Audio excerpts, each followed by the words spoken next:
Good evening all of you. कैसे हैं आप सभी? वेलकम करती हूँ माधुरी आपका एमडी लो क्लासेस में।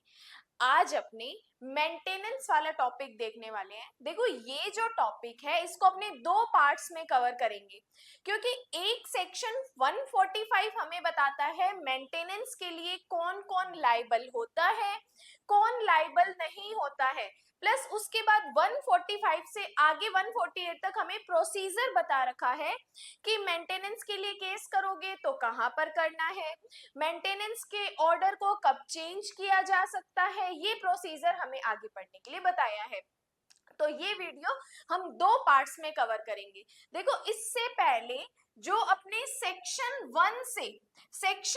से लेके 144 तक कंप्लीट बीएनएसएस की सीरीज सेक्शन 1 से पढ़ चुके हैं, यूट्यूब पे अपने एमडीलो क्लासेस पे बीएनएसएस की प्लेलिस्ट अवेलेबल है, वहां आप देख सकते हैं। प्लस बीएनएस सेक्शन 1 से लेके सेक्शन 358 तक पूरा आप लोगों ने पढ़ रखा है, उसकी प्लेलिस्ट अवेलेबल है।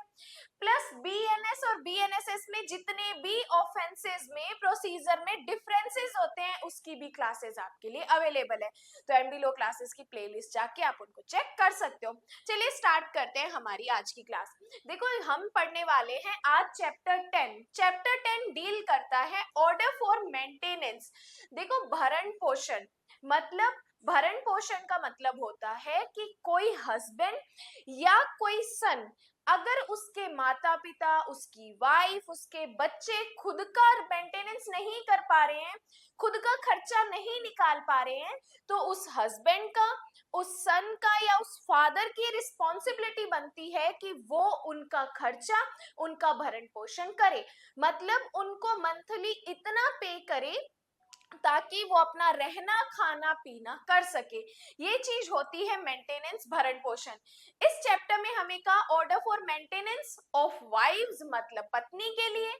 चिल्ड्रन के लिए एंड पेरेंट्स के लिए। यहाँ पे जो भरण पोषण है वाइफ का किया जाएगा, बच्चों का किया जाएगा, प्लस पेरेंट्स भी क्या करते हैं मेंटेनेंस के लिए क्लेम कर सकते हैं। 145 से लेके 148 तक हम डिस्कस करने वाले हैं। प्लस ये सेक्शन 145 का आप देखोगे कहीं पर सबसेक्शन, कहीं पर प्रोविजो, कहीं पर एक्सप्लेनेशन, तो लास्ट में एक डायग्रामेटिक फॉर्म में भी सेक्शन को समझेंगे कि आपको अपने नोट्स में कैसे डायग्राम बनाना है। चलिए स्टार्ट करते हैं section 144। Order for maintenance of wives,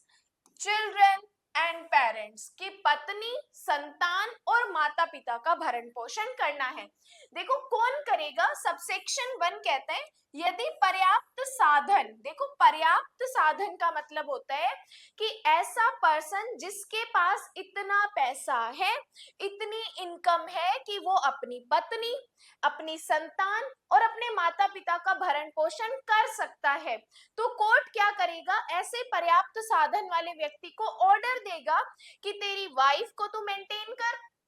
तेरे बच्चों के लिए मेंटेनेंस दे या तेरे पेरेंट्स के लिए दे। जरूरी नहीं है तीनों का एक साथ, जैसे पेरेंट्स भी क्लेम कर सकते हैं, वाइफ भी क्लेम कर सकते हैं और बच्चे भी क्लेम कर सकते हैं कि यदि पर्याप्त साधन रखने वाला कोई भी व्यक्ति भरण पोषण करने की उपेक्षा करता है या मना कर देता है कि उसकी पत्नी अपना भरण पोषण करने में असमर्थ है, कि जब एक व्यक्ति जिसके पास सफिशिएंट मीन्स है, अगर उसकी पत्नी असमर्थ है अपना भरण पोषण करने के लिए, या उसकी वैध या अवैध संतान, या धर्मज या अधर्मज, देखो एक तो जायज संतान हो गई और दूसरी नाजायज संतान की बात कर रहे हैं। लॉ में इसे धर्मज लेजिटिमेट चाइल्ड कहा जाता है, अधर्मज इलेजिटिमेट चाइल्ड कहा जाता है। कि वैध या अवैध संतान, चाहे वह मैरिड हो या नहीं, अपना भरण पोषण करने में असमर्थ है, एक अपनी वाइफ भरण पोषण करने में असमर्थ है, बच्चे भरण पोषण करने में असमर्थ है, या नेक्स्ट कहता है उसकी वैध धर्मज या अधर्मज संतान जो मैरिड पुत्री नहीं है,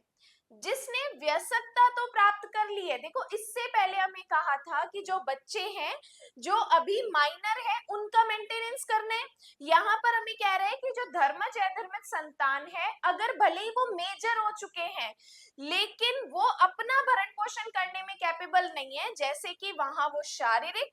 मानसिक असामान्यता या चोट के कारण अपना भरण पोषण करने में असमर्थ है, या फिर फोर्थ कहता है कि उसके पिता या माता अपना भरण पोषण करने में असमर्थ है। तो यहाँ पर हमें 4 लोग बताए हैं कि जब पत्नी अपना मेंटेनेंस नहीं कर पा रही, खुद का भरण पोषण नहीं कर पा रही, धर्मज या अधर्मज संतान जो अभी मेजर नहीं हुए हैं, माइनर है, उनका मेंटेनेंस करना है। ऐसी वैध संतान या अवैध संतान जो माइनर मेजर तो हो चुकी है लेकिन अभी वो शारीरिक और मानसिक रूप से असमर्थ है अपना भरण पोषण करने में। और फोर्थ, जो फादर या मदर है, जो पेरेंट्स है, वो अपना भरण पोषण करने में असमर्थ है। तो इंग्लिश में रीड करते हैं। देखो यहाँ पर जो चीजें अपने पढ़ रहे हैं वेरी इंपॉर्टेंट है, हर एक लाइन को ध्यान में रख रहे हैं। तो जिन जिन चीजों पे मैं अंडरलाइन कर रही हूँ, ग्राउंड कर रही हूँ, आप भी अपने बैरेक्ट में राउंड कीजिए क्योंकि वो चीजें इंपॉर्टेंट है। सबसेक्शन 1 कहता है if any person having sufficient means, उसके पास पर्याप्त साधन है लेकिन फिर भी वो नेग्लेक्ट करता है, मना करता है, उपेक्षा करता है, किसके लिए? मेंटेनेंस करने के लिए। किसका मेंटेनेंस करने के लिए मना करता है? हिज वाइफ, अपनी पत्नी का, जो अपना भरण पोषण करने में असमर्थ है, unable to maintain herself. His legitimate और इलेजिटिमेट चाइल्ड, मतलब धर्मज या अधर्मज संतान या जायज या नाजायज संतान, चाइल्ड वेदर मैरिड और नॉट, भले ही वो मैरिड है या नहीं है, अनेबल टू मेंटेन इटसेल्फ, वो अपना भरण पोषण करने में असमर्थ है। या हिज लेजिटिमेट और illegitimate child not being a married daughter, वो विवाहित पुत्री नहीं है, who has attained majority where such child is by a reason of any physical or mental abnormality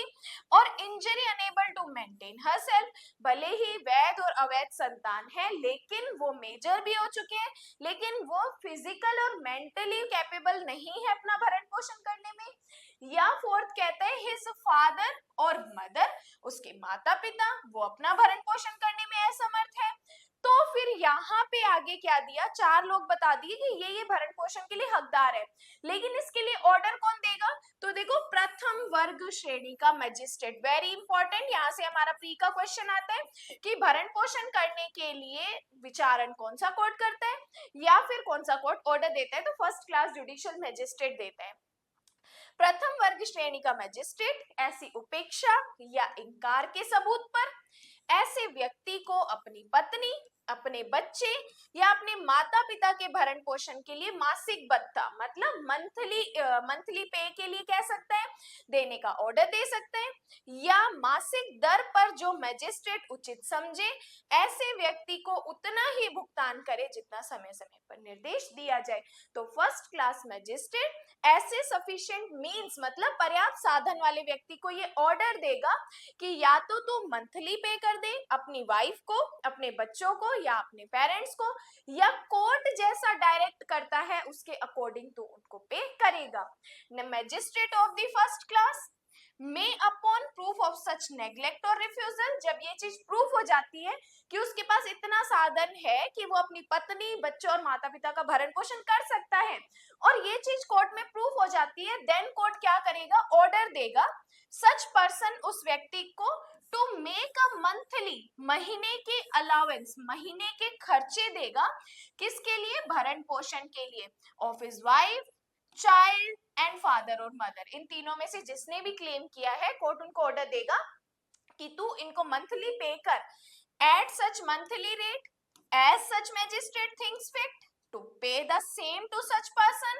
as the magistrate may from time to time direct, और जैसा magistrate time to time direct करता रहेगा, निर्देश देता रहेगा, वैसे वैसे वो व्यक्ति क्या करेगा? पे करेगा। किसको? अपनी वाइफ को, अपने बच्चों को या अपने माता पिता को। तो सबसेक्शन 1 में हमें ये बताया है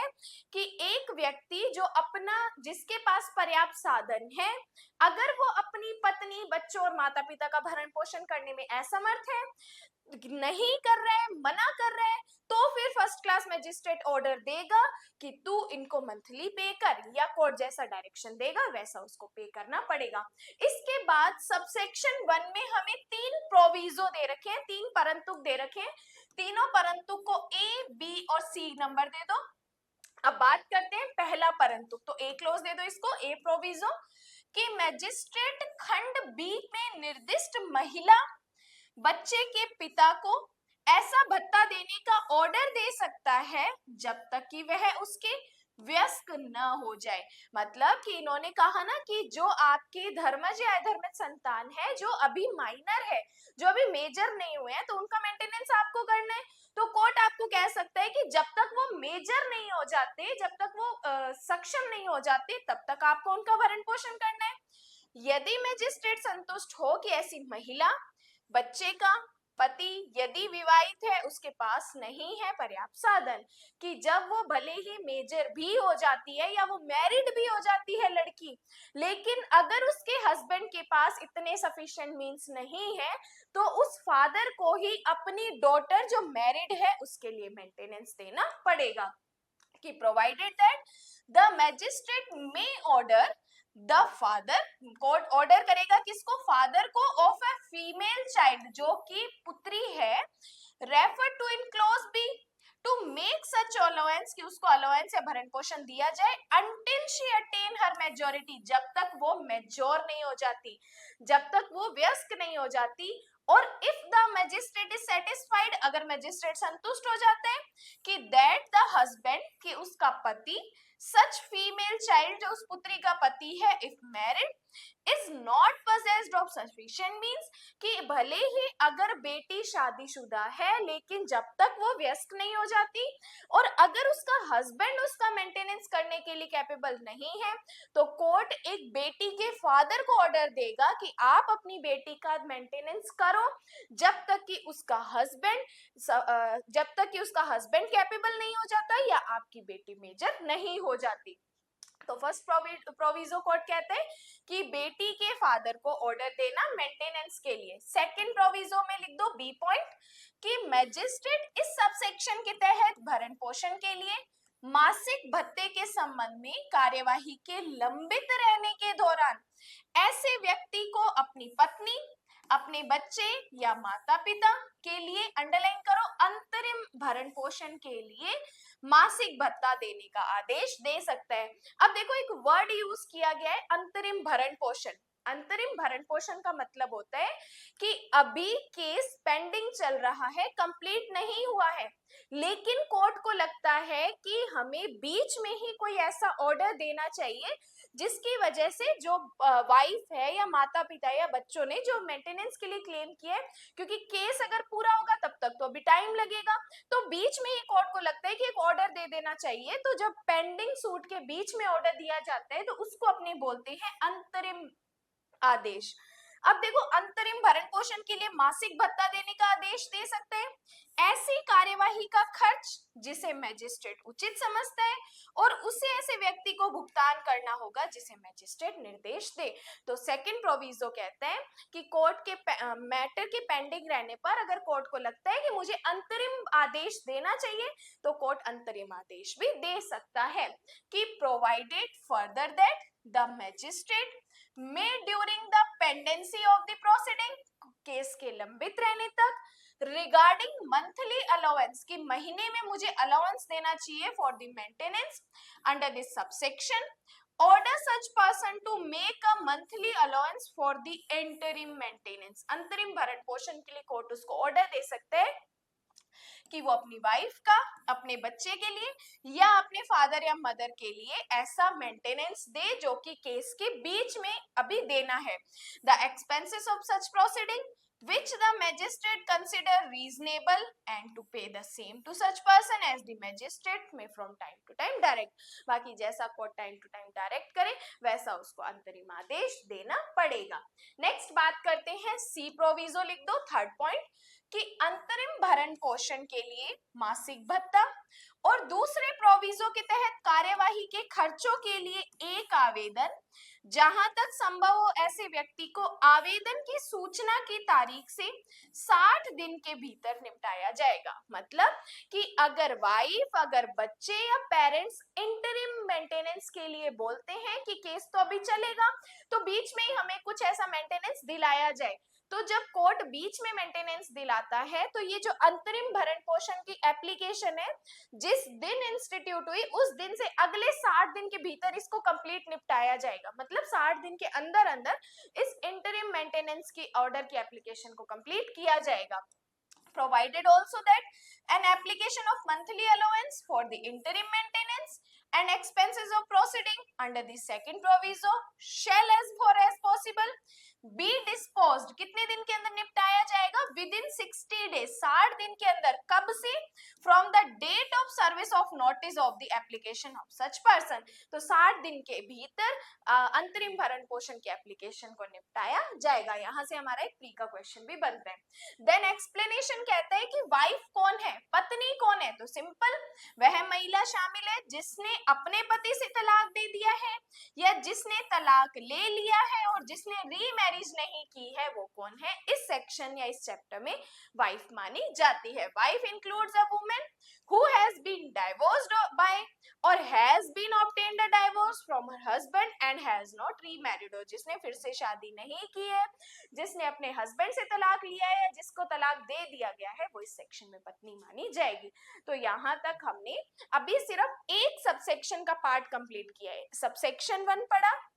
कि कौन मेंटेनेंस के लिए लायबल है, 3 प्रोविजो पढ़े हमने, 3 प्रोविजो के बाद एक एक्सप्लेनेशन पढ़ा। अभी तक ये सिर्फ सबसेक्शन 1 का ही पार्ट हुआ है। अब बात करते हैं सबसेक्शन 2 की। सबसेक्शन 2 कहता है कि भरण पोषण या अंतरिम भरण पोषण और कार्यवाही के खर्चों के लिए ऐसा कोई भी भत्ता आदेश की तारीख से देय होगा। अब देखो यहाँ पे हमें ये बताना चाह रहा है कि ये जो मेंटेनेंस का ऑर्डर दिया है वो कब से देना होगा। जैसे कि मेंटेनेंस का ऑर्डर मान लो आज जजमेंट आया, तो जिस दिन से जजमेंट आया या जिस दिन से निर्णय दिया गया उस तारीख से आगे पे करना होगा कि भरण पोषण या अंतरिम भरण पोषण और कार्यवाही के खर्चे के लिए कोई भी भत्ता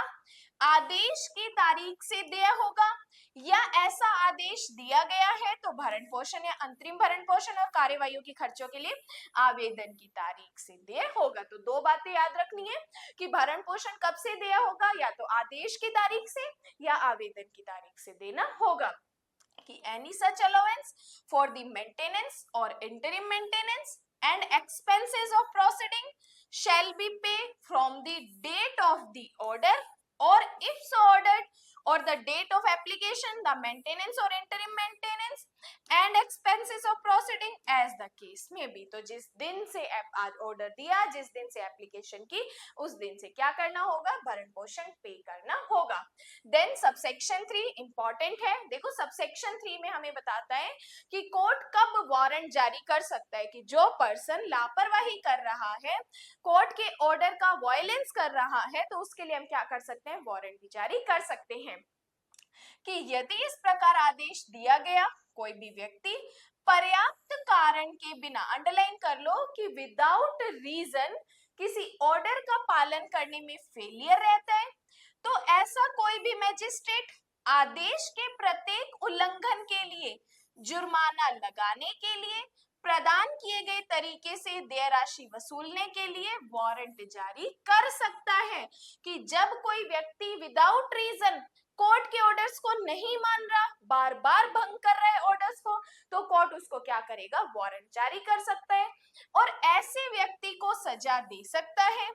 जैसा भी मामला हो, भरण पोषण या अंतरिम भरण पोषण या कार्यवाहियों के खर्चों के लिए प्रत्येक महीने पूरे भत्ते या उसके किसी हिस्से के लिए वारंट के एग्जीक्यूशन के बाद अवैतनिक रहने पर एक अवधि के लिए कारावास की सजा भी दी जा सकती है कि या तो कोर्ट को लगता है कि पर्याप्त कारण के बिना, कोई रीजन नहीं है, फिर भी ऑर्डर को तोड़ रहा है, भंग कर रहा है, कोर्ट उसके लिए वारंट जारी कर सकता है और कोर्ट को लगता है कि नहीं हमें इसे पनिशमेंट भी देनी चाहिए, तो कोर्ट इसको 1 महीने तक के लिए कारावास भी दे सकता है, जिसे 1 महीने तक बढ़ाया जा सकता है या जब तक भुगतान जल्दी ना हो जाए। जब तक आप पे नहीं कर देते हो जो आपने ब्रीच किया है, तब तक आपको 1 महीने के लिए हम कारावास में भी डाल सकते हैं कि if any person so ordered fails without sufficient cause to comply with the order, any such magistrate may from every breach of the order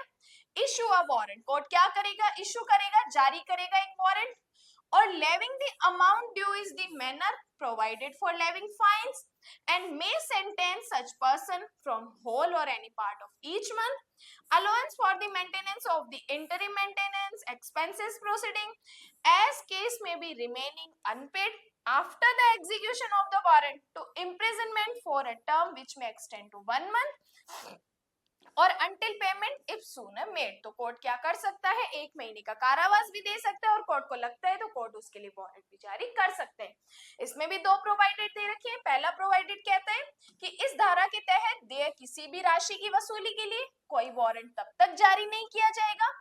जब तक उस तारीख से 1 वर्ष की अवधि के भीतर ऐसी राशि वसूलने के लिए कोर्ट में एप्लीकेशन नहीं कर दी जाती। मतलब कि कोर्ट ने मान लो मेंटेनेंस के लिए, इंटरिम मेंटेनेंस के लिए ऑर्डर दिया, अब कोर्ट को कैसे पता चलेगा कि ये व्यक्ति मेंटेनेंस दे ही नहीं रहा है, तो जब तक कोर्ट में एप्लीकेशन नहीं करेंगे तब तक कोर्ट को पता नहीं चलेगा। अब मान लो कि वो हस्बैंड ने या फादर ने भरण पोषण नहीं दिया, तो जिस दिन से भरण पोषण नहीं दिया उस दिन से अगले 1 साल के अंदर अंदर अगर आप कोर्ट में एप्लीकेशन कर देते हो तब भी कोर्ट ऑब्जेक्शन करेगा। अगर आप कोर्ट में एप्लीकेशन 1 साल के अंदर नहीं करते, 1.5 साल में करते हो, 2 साल में कर रहे हो कि मेरे हस्बैंड ने मेंटेनेंस नहीं दिया, तो कोर्ट बोलेगा सॉरी, आपके पास टाइम था कि आप 1 साल के अंदर आके कहो कि ये मुझे मेंटेनेंस नहीं दे रहा है, तभी हम उस पर ऑब्जेक्शन करते। अदरवाइज आप 1 साल के बाद आए हो तो हम आपके एप्लीकेशन को एक्सेप्ट नहीं करेंगे। Provided that no warrant shall be issued, कब वारंट जारी नहीं किया जाएगा कोर्ट के द्वारा, किसके लिए, for recovery of any amount due under this section unless application be made to the court to levy such amount within a period of 1 year, कि कोर्ट आपके लिए वारंट तब तक जारी नहीं करेगा जब तक आप 1 साल के अंदर अंदर एप्लीकेशन नहीं कर देते। 1 साल के अंदर एप्लीकेशन कर दी तो कोर्ट आपके लिए वारंट जारी करेगा, किस लिए, जो कि आपकी मेंटेनेंस की अमाउंट ड्यू थी इस वजह से। नेक्स्ट सेकंड प्रोविजो बात करते हैं, यदि ऐसा व्यक्ति अपनी पत्नी को उसके साथ की शर्त पर भरण पोषण देने की पेशकश करता है, कि हस्बैंड कहता है कि मैं अपनी पत्नी को साथ में रखने के लिए तैयार हूं, मैं मेंटेनेंस देने के लिए कह रहा हूं, वह उसके साथ रहने से इनकार करती है, अगर वाइफ खुद रहने से मना कर रही है तो ऐसा मजिस्ट्रेट उसके द्वारा बताए गए इनकार के किसी भी आधार पर विचार करेगा और ऐसी पेशकश के बावजूद इस धारा के तहत एक ऑर्डर दे सकेगा कि यदि वह संतुष्ट है, ऐसा करने के लिए उचित आधार है। कि अगर हस्बैंड कहता है कि मैं तो अपनी वाइफ को अपने साथ रखने को तैयार हूं, लेकिन वाइफ कहती है कि मुझे नहीं रहना भाई आपके साथ, और कोर्ट में एक सफिशिएंट रीजन दे देती है कि मैं अपने हस्बैंड के साथ क्यों नहीं रहना चाहती, तो कोर्ट को लगता है कि यस ये पर्याप्त आधार है, तो कोर्ट आगे उसको कंटिन्यू रख सकता है और मेंटेनेंस के लिए कह सकता है कि provided further that if such person offers to maintain his wife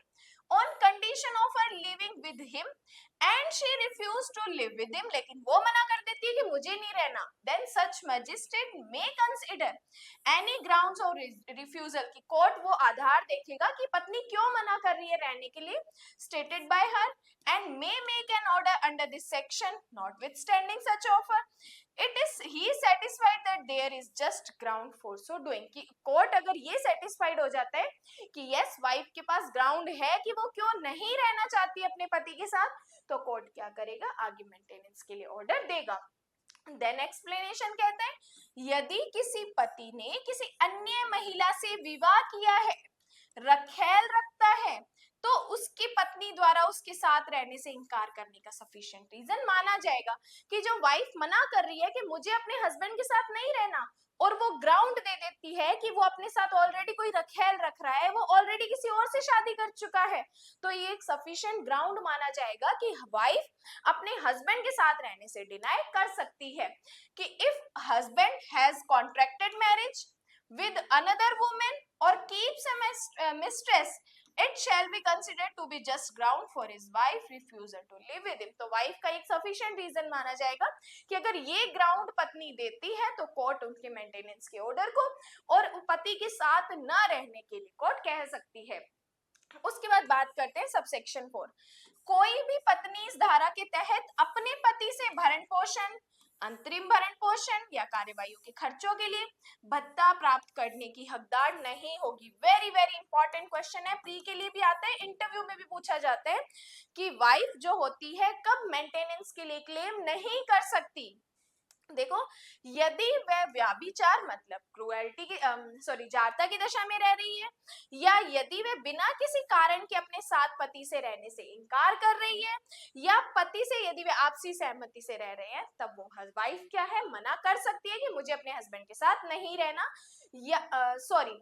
एक सेकेंड, कि वाइफ कब मेंटेनेंस के लिए लायबल नहीं होती है, कब पत्नी भरण पोषण के लिए हकदार नहीं होगी, तो 3 ग्राउंड है। पहला ग्राउंड कहता है कि जब वह व्याभिचार की दशा में रह रही है। दूसरी बात हमें बताता है कि जब वो आपसी सहमति से रह रही है। और तीसरा बताता है कि जब उसके पास कोई ऐसा रीजन ही नहीं है अलग रहने का, तो वाइफ वहां पे मेंटेनेंस के लिए क्लेम नहीं कर सकती है। कि no wife shall be entitled to receive an allowance for the maintenance और interim maintenance or expenses of proceeding from her husband under this section. She is living in adultery.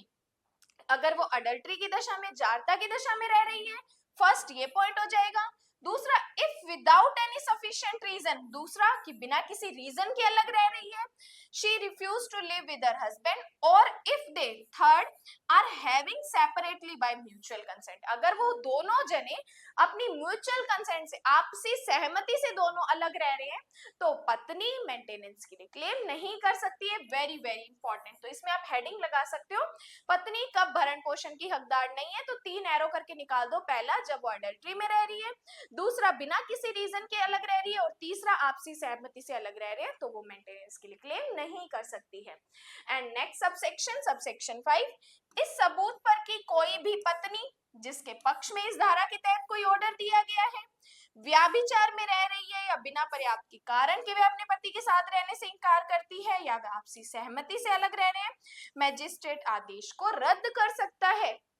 कि अगर कोर्ट ने मान लो अंतरिम भरण पोषण या भरण पोषण के लिए ऑर्डर दिया है, लेकिन हस्बैंड ये चीज प्रूव कर देता है कि पत्नी तो अलग अडल्ट्री में रह रही है, या बिना किसी रीजन के रह रही है, या दोनों कंसेंट से अलग रह रहे हैं, तो कोर्ट ने जो मेंटेनेंस का ऑर्डर दिया है, उस मेंटेनेंस के ऑर्डर को कोर्ट कैंसिल भी कर सकता है। कि on proof that any wife, कि अगर ये चीज प्रूव कर दी जाती है कि wife whose favor an order, जिसके पक्ष में इस सेक्शन में या इस चैप्टर में ऑर्डर दिया है, has been made under this section, is living in adultery or that's without sufficient reason, she refused to live with her husband or they are living separately by mutual consent, the magistrate cancel the order. तो court में क्या कर सकता है, उस order को cancel भी कर सकता है। तो ये जो सेक्शन 144 है हमारे लिए प्री, मेंस और इंटरव्यू तीनों पॉइंट ऑफ व्यू के लिए वेरी इंपॉर्टेंट सेक्शन है। अब ये तो हमने पढ़ा बेरेक्ट और मैंने आपको शॉर्ट में बताया। अब देखो इस सेक्शन को हम थोड़ा सा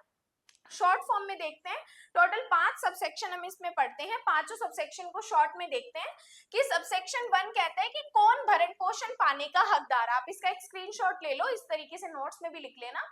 कहता है कि कौन भरण पोषण का हकदार है। देखो, पत्नी, संतान, माता पिता, ये तीनों चारों पर्सन क्या है, मेंटेनेंस के लिए क्लेम कर सकते हैं।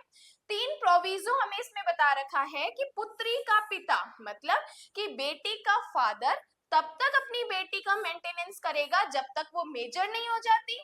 या अगर उसका हस्बैंड उसका मेंटेनेंस करने के लिए कैपेबल नहीं है, तब तक फादर क्या करेगा, अपनी मैरिड बेटी का मेंटेनेंस करेगा। सेकंड प्रोविजो कहते हैं कि कोर्ट इंटरिम ऑर्डर भी दे सकते हैं, कि अभी मैटर पूरा कंप्लीट डिसाइड हुआ नहीं है, लेकिन बीच में कोर्ट को लगता है कोई ऑर्डर देना, तो वो अंतरिम आदेश भी दे सकता है। इस अंतरिम आदेश को कितने दिन में निपटाया जाएगा, 60 दिन के भीतर इसको निपटाया जाएगा। और इसमें हम एक एक्सप्लेनेशन भी पढ़ते हैं कि पत्नी कौन है।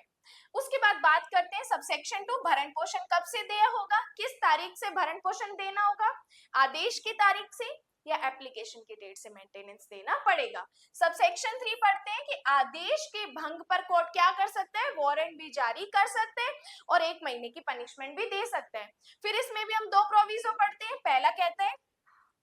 जब तक आपने एप्लीकेशन नहीं की तब तक हम इस सेक्शन में कोई वारंट जारी नहीं करेंगे, या कोर्ट को लगता है कि नहीं मुझे एक्स पार्टी ऑर्डर भी देना है, तो कोर्ट एक पक्षीय आदेश भी दे सकता है।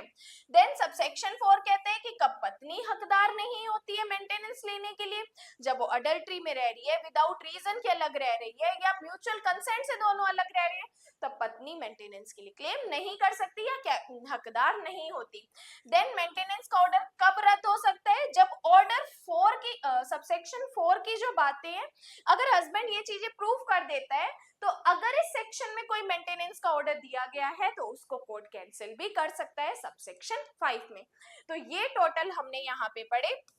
सेक्शन 144 के 5 सबसेक्शन जो कि हमारे लिए वेरी इंपॉर्टेंट है। देखो इसके बाद हम सेक्शन 140, 146, 147 और 148 तीनों सेक्शन जो इस सेक्शन का मेंटेनेंस का आगे प्रोसीजर बताता है वो हम नेक्स्ट क्लास में पढ़ेंगे। इसके अलावा आपको एक इंपॉर्टेंट इंफॉर्मेशन देनी थी कि अपनी एआईबी जो एआईबी का भी एग्जाम है 22 दिसंबर को, उसके लिए अपनी एमसीक्यूज की एक सीरीज चल रही है जिसमें हम हर एक मेजर सब्जेक्ट के 100 क्वेश्चंस करने वाले हैं, प्लस माइनर सब्जेक्ट के भी 50-50 लमसम क्वेश्चंस करने वाले हैं। तो एआईबी की ये सीरीज स्टार्ट हो चुकी है, 2 पार्ट इसमें अपलोड हो चुके हैं कॉन्स्टिट्यूशन के, मतलब अपने 100 क्वेश्चन कर चुके हैं, दोनों वीडियोस अवेलेबल है। उसके अलावा अपनी यूट्यूब पे ये एमसीक्यूज की सीरीज भी चल रही है जो कि बीएनएस की है। देखो ये सिर्फ मेंबरशिप के लिए है, 59 रुपीज की मेंबरशिप में आप बीएनएस के एमसीक्यूज को ज्वाइन कर सकते हो, जिसमें हम 500 प्लस एमसीक्यूज कर चुके हैं। इसके बाद आगे की क्लासेस में हम 500 प्लस एमसीक्यूज और करेंगे, क्योंकि हमारा एक ऑब्जेक्ट था 59 रुपीज में 1000 प्लस एमसीक्यूज के लिए, लेकिन ये 59 रुपीज अपने मंथली रहते हैं, तो हम 1000 प्लस क्वेश्चंस करने वाले हैं। तो ये बीएनएस की ये मेंबरशिप है, आप एमडी लो क्लासेस के जहाँ पे सब्सक्राइब करते हैं उसके बाद ज्वाइन का ऑप्शन लिखा होता है, वहां पे आप 59 रुपीज की मेंबरशिप कर सकते हो। ये वीडियो आपको कैसी लगी उसके लिए मुझे कमेंट्स करके जरूर बताइएगा। उसके अलावा आपको नेक्स्ट क्लास किस टॉपिक पे चाहिए उसके लिए भी आप मुझे कमेंट्स कर सकते हैं। बाकी आज के लिए धन्यवाद।